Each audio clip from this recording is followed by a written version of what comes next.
नमस्कार, आप देख रहे हैं न्यूज इंडिया टीवी 24। आपको बता दें, पूर्व मुख्यमंत्री व हरिद्वार से वर्तमान सांसद रमेश पोखरियाल निशंक ने धामी सरकार के बजट की तारीफ की। निशंक ने कहा कि प्रदेश की सरकार में आम जनता को ध्यान में रखकर बजट बनाया, जिसमें हर वर्ग का ख्याल रखा गया। उन्होंने कहा कि शिक्षा, स्वास्थ्य, रोजगार पर धामी सरकार ने विशेष फोकस किया। आपको बता दें कि प्रदेश सरकार के बजट के प्रचार प्रसार के लिए भाजपा प्रदेश भर में प्रेस कॉन्फ्रेंस कर बजट की तारीफ कर रही है। इसी कड़ी में पूर्व मुख्यमंत्री और हरिद्वार सांसद रमेश पोखरियाल निशंक ने देहरादून भाजपा प्रदेश कार्यालय में प्रेस कॉन्फ्रेंस कर धामी सरकार के बजट की तारीफ की। धामी सरकार का बजट बहुत ही ऐतिहासिक कह सकता हूँ मैं, जहाँ आम जनता को बहुत स्पर्श कर रहा है। वो अंतिम छोर का, जिसके पास कोई अवस्थापना नहीं है, कोई संसाधन नहीं है, उसकी भी आशाओं का ये बजट है। तो जहाँ देश को पूरे विश्व में एक स्थान देने का, प्रदेश को स्थान देने का देश और दुनिया में, उसका भी ये बजट दिखता है। तो युवाओं का भी है, तो महिलाओं का भी है, तो गरीब कल्याण का भी है, अवस्थापना के विकास की दृष्टि से भी है। सबसे बड़ी बात कि पिछली बार के अपेक्षाकृत 18.5% की वृद्धि हुई है इस बजट में। 77,407.08 करोड़ का ये प्रावधान हुआ है बजट का। तो ये बहुत बड़ी बात है कि पिछले वर्ष से 18% से भी अधिक ये बढ़ोतरी हुई है। और जो राज्य की प्राप्तियां हैं, उसमें भी राज्य ने अपने हाथ में माने बहुत ताकत के साथ राज्य बढ़ रहा है।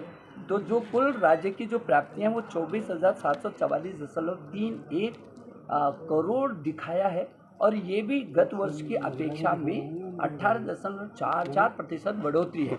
मतलब इस वर्ष हम जो राज्यों के आर्थिक संसाधन हैं उनको भी हम बढ़ा करके अर्जित कर रहे हैं। ये बड़ी बात है। और सबसे बड़ी बात ये है कि हमने राजस्व घाटे को कम किया है और इधर सरप्लस को बढ़ाया है। सरप्लस में लगभग 4,309 करोड़ का सरप्लस है। और ये भी यदि देखेंगे पिछली बार की अपेक्षा, पिछली बार संभवतः जो मैं देख रहा था वो 2,600 करोड़ का सरप्लस था। इस समय 4,309 करोड़ का है।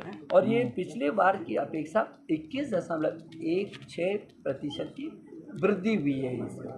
तो यदि आप इस टोटल बजट को देखेंगे, युवा कल्याण के लिए किस तरीके से, पीडब्ल्यूडी की अवस्थापना के लिए किस तरीके से, रोजगार परक आप देख रहा हूँ मैं कि किस तरीके से इस बजट को रोजगार से जोड़ा गया है। इस बजट को हर दृष्टि से, ये चाहे उद्यान विभाग का वो रोजगार से जोड़ने वाला है, 815 करोड़ का हो, चाहे पॉली हाउस को 200 करोड़ का हो, मिशन एप्पल के अंदर 35 करोड़ का हो, ये जिस तरीके से 461 करोड़ का उद्योग, ये युवाओं को और रोजगार को कैसे करके केंद्रित कर सकते हैं। वर्क फोर्स डेवलपमेंट के लिए 100 करोड़ रुपया है। स्टार्टअप के लिए, नवयुवकों के लिए पूरा दौड़ने के लिए पूरा मैदान दिया हुआ है। उनको मदद के लिए पीछे से 30 करोड़ का प्रावधान किया है उनके लिए। तो मैं ये समझता हूँ कि मुख्यमंत्री स्वरोजगार योजना के तहत 40 करोड़ का हो, चाहे पर्यटन विकास के लिए 302 करोड़ से भी अधिक का प्रावधान हो। मैं ये देख रहा था इस बजट में, ये जो युवाओं के लिए है, रोजगार परक जो योजनाओं के लिए, उस पर पूरी ताकत के साथ ध्यान दिया गया है कि ये जो युवा हैं वो आत्मनिर्भर बन सके, ये राज्य आत्मनिर्भर बन सके, इसका भी पूरा ध्यान दिया गया है। स्वास्थ्य के क्षेत्र में हो, मेडिकल कॉलेजों का निर्माण हो, नर्सिंग कॉलेजों का निर्माण हो, स्कूलों पर 10,000 से भी अधिक करोड़ का तो केवल शिक्षा पर है, चाहे वो समग्र शिक्षा का हो, चाहे वो गरीब छात्रों को छात्रवृत्ति देने का हो, तो उनके अवस्थाओं का विकास करने का हो।